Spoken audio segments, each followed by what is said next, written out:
This is my journey at Wellesley College. I'm Emma. I'm an incoming first year at Wellesley College in Wellesley, Massachusetts.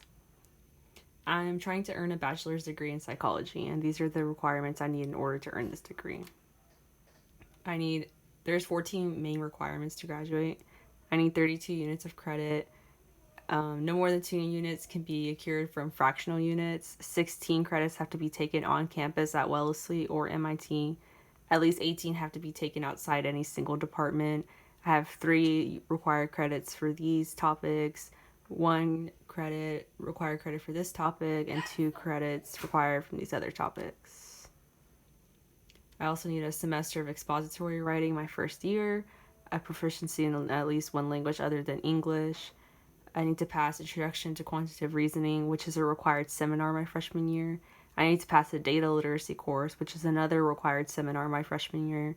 And I need 4 300 level units with at least 2 in my major, and they have to be taken in my last 2 years of college. I need to submit a multicultural requirement form to my class dean. I need to fulfill any other major requirements, and I need to fulfill all my PE requirements based on my grade. So for the first year, you don't have to take classes specific to your major. The point of the first year is to explore classes to lock in the major's sophomore year. And the only required classes are the math and English seminars that I was talking about earlier under the requirements to graduate. So some classes I'm interested in exploring my first year are Introduction to Book Studies, which is about publishing, writing, editing, everything that goes into making a book. Poverty and Inequality in Latin America, which is about economics and how certain social and cultural factors contribute to poverty and inequality in Latin America. Happiness, which is just how it sounds. It's about the science of becoming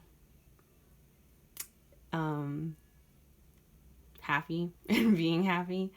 And Taekwondo, which is really interesting because I don't know if any other colleges offer that. And a lot of colleges don't have a PE requirement either. So I thought, if I have to take PE for college, why not take something new and cool and, can learn how to defend myself too, which is nice. And understanding and improving schools, which is really interesting because, as a student, I've gone to public school like my whole life. I just want to see what the perspective is from university, I guess, especially from a private university. And a lot of my classmates, they go to like private schools and they have a different experience than I do. So for my sophomore year, I was thinking about taking my intro to psych class, personality, which is another psychology class, and intermediate Spanish. I don't know how the double major will work because I decide all that with my counselor my sophomore year. There's not a lot of information available online about that. But I do want to double major in Spanish, so that's why I would take intermediate Spanish, because I took Spanish up to AP 5 in high school, and I'm like semi-fluent. So for my junior year, I want to take my 2 300 level classes. Well, 2 out of 4. So I want to take 2 my junior year and 2 my senior year. So the first 300 level classes available in psychology is topics, cognitive and linguistic science, and cooperation and competition. And there's a bunch of 300 level classes that are really interesting, like human sexuality and abnormal psychology and child development, psychology, adolescent development and adult development. There's just pretty much anything for all phases of life. And for my senior year, I want to take my other 2 300 level classes, and some more 300 level classes include research methods in developmental psychology and systems of psychotherapy. And I also need to complete my senior thesis my senior year. And Wellesley also has this thing where all of the seniors completing their senior thesis have this event where they cancel classes for the day and they present their thesis on campus, and a lot of alumni return to school, and everybody goes around watching each other's thesis being presented. So some traditions, clubs, and a day in the life at Wellesley include, so for clubs, I'm interested in joining the Latinx student organization called Mezcla, and it's for anybody of Latin American descent or Latina descent.